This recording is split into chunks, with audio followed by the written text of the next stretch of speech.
Good day, good morning, good afternoon, wherever you are. This is the Festival of Change, and this is today we have one of our Partner Connect sessions, and we're very pleased to have three great organisations represented to discuss about what they do and why, and so we can learn about how change happens and different strategies people have. So we have Rethinking Economics, Positive Money, and to start with, we have Citizens, the Citizens, oh gosh, now I'm going to get it wrong. We have Sania, and I'll invite her on, and she can tell us about the Citizens Foundation. Hi, Henry. Thank you for having me. Can you hear me? Oh, good. So yes, hi. I'm Sania Sufi. I work with the Citizens Foundation here in the UK. We are a registered charity and a fundraising arm for the Citizens Foundation in Pakistan. So TCF in Pakistan is actually one of Pakistan's leading education charities. We were established in 1995 by 5 businessmen who really wanted to do something to address the growing education crisis in Pakistan. There are about 22.8 million children who are currently out of school. And in the 90s, especially in Pakistan, the situation was quite dire. There was a lot of political unrest. The economy was doing really badly. There were lots of children out of school back then too. And so they decided to start with 5 schools. The idea was to really break down barriers to education that exist in Pakistan and deliver quality education, because the other problem with the education sector in Pakistan is that even with the children that do go to school, they don't learn. So the TCF model was really created in a way to address the barriers that exist, and then also to ensure that quality education is delivered so that children become, they're not passive learners, they are actually engaged in their learning, and they grow up to be positive role models in their communities. So we started with 5 schools in 1995. Today, we run a network of 1,657 schools. The Economist has called us the largest network of independently run schools in the world. So we're a national operation. We operate schools in 700 communities. There are about 266,000 children that go to our school. And I should note here that 90 to 100%, I would say, of our students are first generational learners. So, they are the first in their families to read or write. They're the first in their families to ever step inside a school. So really a TCF education for a lot of them is their first actual step out of a life of poverty and into a life of purpose and meaning. Our model basically has 5 features that has been the reason for its success. One, we take the education to the students, so students don't have to travel a long way, because research has shown that the further the distance the girls and boys travel, the more likely it is that they will drop out of school. We subsidize the cost of education, so we don't provide free education because we don't want parents to feel like they're being given a charity. We want them to feel like they have an ownership over their child's education, but we also don't want the level of income to be a hindrance to their child's education. So we look at the family's income, and then we basically charge them a token fee. So it can be as little as 5p, but it's just so that the parents feel ownership and a right over their child's education. 3, our schools are not poor schools for poor children. So all TCF schools can pretty much rival any private school in Pakistan. They all have playgrounds, classrooms, all facilities that you would expect in a private school, and all amenities that will help nurture a child's education and their child's development. And this is extremely critical because we want these kids, again, these kids come from impoverished backgrounds. They we want them to come to a place which is safe, where, you know, it's a safe haven from them, away from the horrific realities of their everyday lives, but also a place that makes them feel like they too have a right and entitlement to live a better and more positive life. And this is perhaps the most critical, we really focus on 50% female enrollment in all our schools, and really all elements of our education program are kind of geared towards this, because gender inequality in Pakistan is in every aspect of life. It's so prominent, and it's one of the biggest. I mean, women in Pakistan,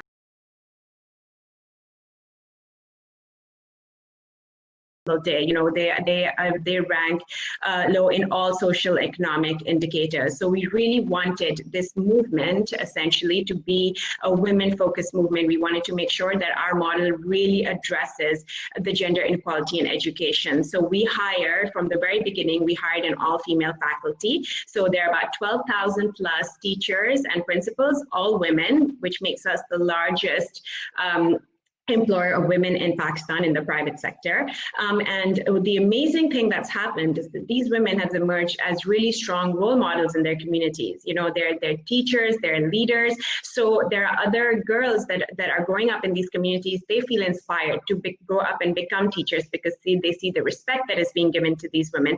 And there was a study that was done by the UN Girls Education Initiative over a long period of time, and they said that in areas where TCF has been operating for more than 10 years, there's been a fundamental shift in how women are being perceived in these communities. And lastly, we developed our own curriculum, because we realized that, you know, there's a lot of rote learning in Pakistan. We want to make sure that children are engaged in their learning. So we spent nearly 15 years developing our own curriculum. That's a bit of an overview of TCF. Thank if you have any very questions, much, I'm happy Sania. to answer. That is absolutely fascinating. That seems an amazingly huge phenomenon, a huge achievement.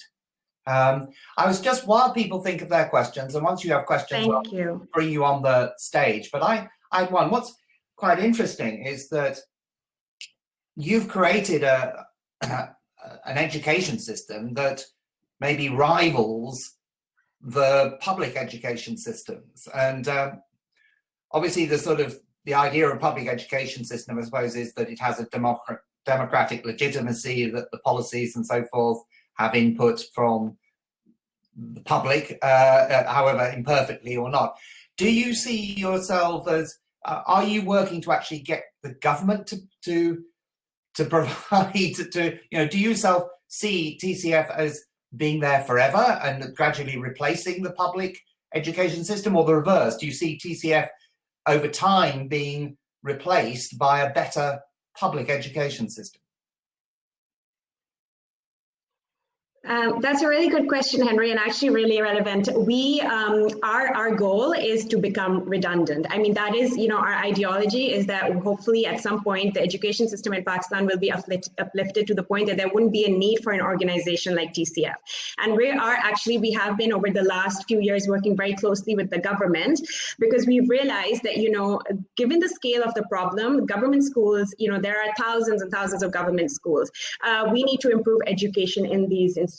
So we worked initially with the government of the government of Punjab to take over 225 schools.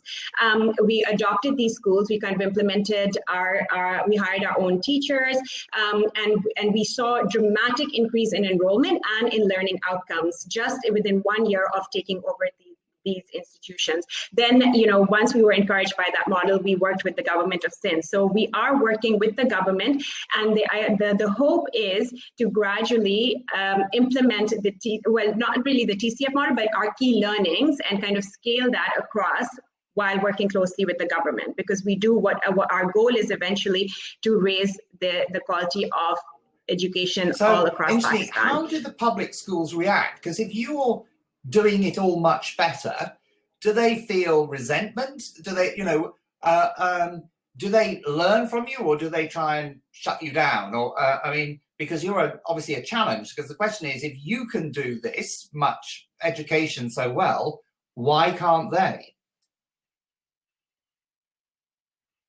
Well, I think the key thing here is partnership. So we work alongside them. We're not a challenge to them. There's a lot of dialogue that takes place, and I think that one of the things, I mean, you know, we worked for a very long time with the Punjab government, and we kind of delivered on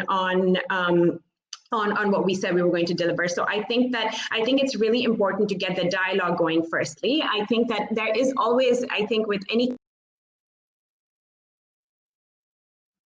but I think that once you are able to prove your credibility, and once you're able to, you kind of find a good operating rhythm, I think that, you know, I mean, again, it's still a work in progress. So far we only have 353 government schools that are under our care. We are hoping that, you know, this partnership will continue to grow. So I think it takes time, but the amazing thing is that, like I said, when we initially took over the Punjab schools, we didn't have government partnering with us, but when they saw the results, I think that they came on board. So I do think that it's a bit of, you know, collaboration, dialogue, but I think it's also proving basically, our teachers that you can deliver on what you say paid better than teachers in the public sector. It's the same. No. No, I think that is actually one of our big constraints. I believe the government's good teachers are paid better. I would have to check that though, because I'm not directly involved, and I've not really, our flagship programs are our own schools. I do not have that much knowledge about the government schools and how we're working very closely with them. But I do believe that our teachers are paid competitively, but not. I mean, teacher turnover is a problem that we do face even at TCF. But the difference is that our teachers undergo immense training, and that's one of the big features of our model. We really invest in teacher training. When you look at even £10 that are going towards a TCF school, 90% of the £10 is spent on teacher training, because really the idea that, you know, if you have a good principal, you have an excellent school, and if anyone else has other questions, you are going do to have put them in very strong the Q&A and come on and join the conversation. I was just wondering, so where does your funding, how are you able to get all these funds to support this huge education system?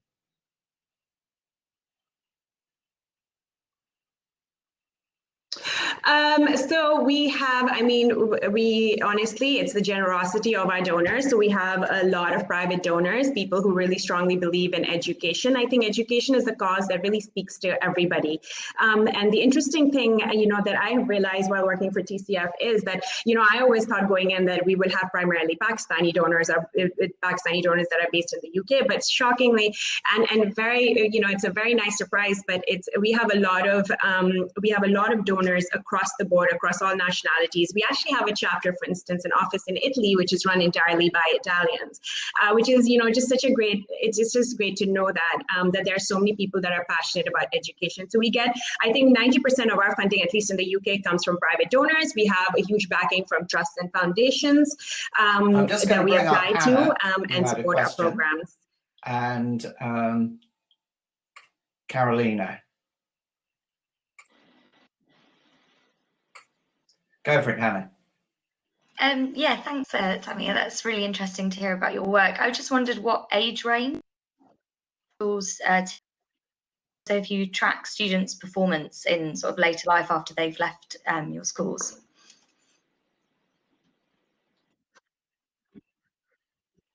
Yeah, it's a great question, Hannah. So our education system is from primary school. So from the time kids are, I think, from KG all the way up till 10th grade, because in Pakistan there is that's basically the metric system. So they give the metric exam, after which they go into intermediate, which is 11th and 12th.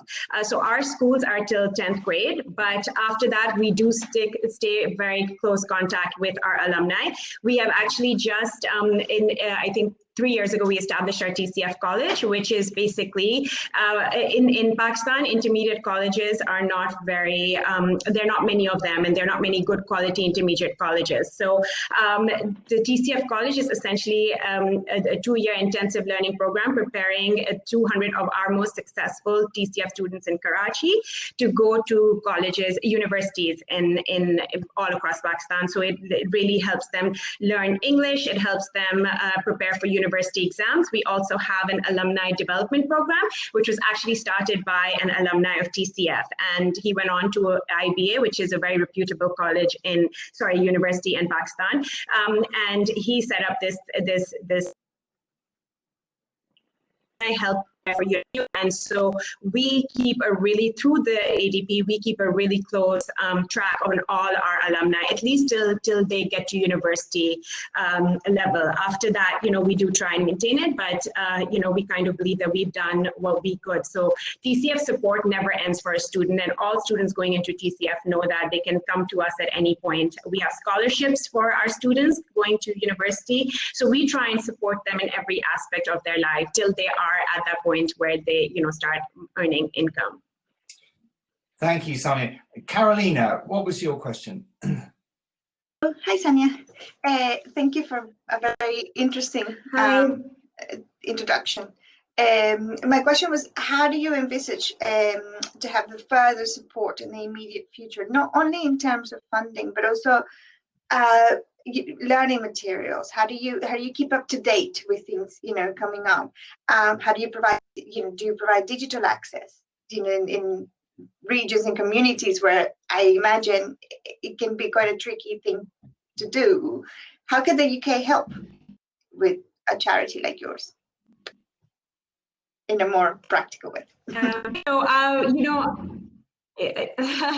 Thank you. I think the digital learning bit, it has become so relevant now because of COVID. And when the pandemic started and schools closed, one of our biggest issues when it came to distance learning was that our students come from really poor backgrounds, and they come from the most remote areas of Pakistan where digital connectivity is a huge issue.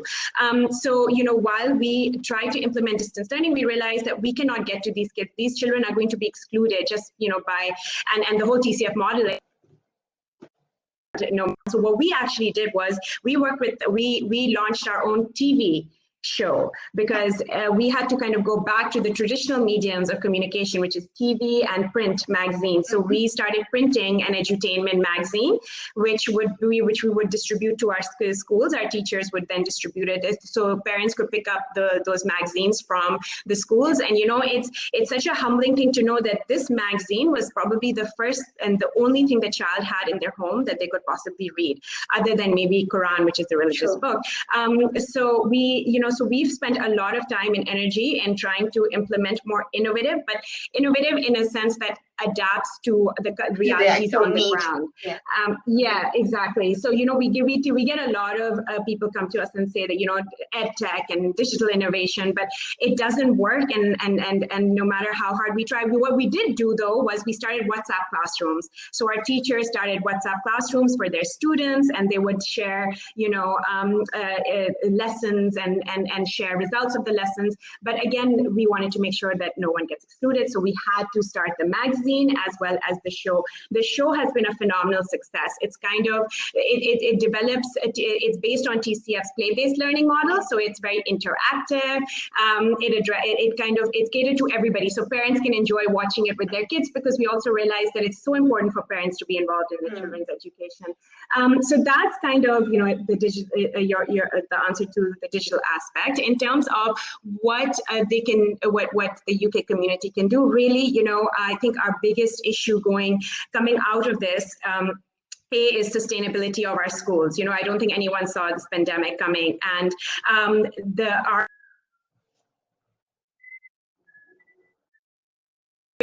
obviously been events, and the normal way of raising have just been eliminated. So I think helping us sustain our schools and nurture our schools, because we do have 1,600 schools, helping us keep our teachers on board. And the way we've been trying to do that is we've paid our teachers salaries throughout the time the school has been closed, because our teachers are our biggest resources. They're the ones that mobilize the parents, the communities, convince parents to send their kids to school, and they're the ones that really deliver this education to the students. So by supporting us, by helping fund us, I think that is the best thing that you can do, not just for us, but for the children and the teachers who also come from low-income families, so they need their salaries. Brilliant. Well, thank you very much, Sania. We're now going to move on to something completely different, as they say. And I'm going to ask Hannah to talk about positive money. So I'm just going to remove other people from the stage.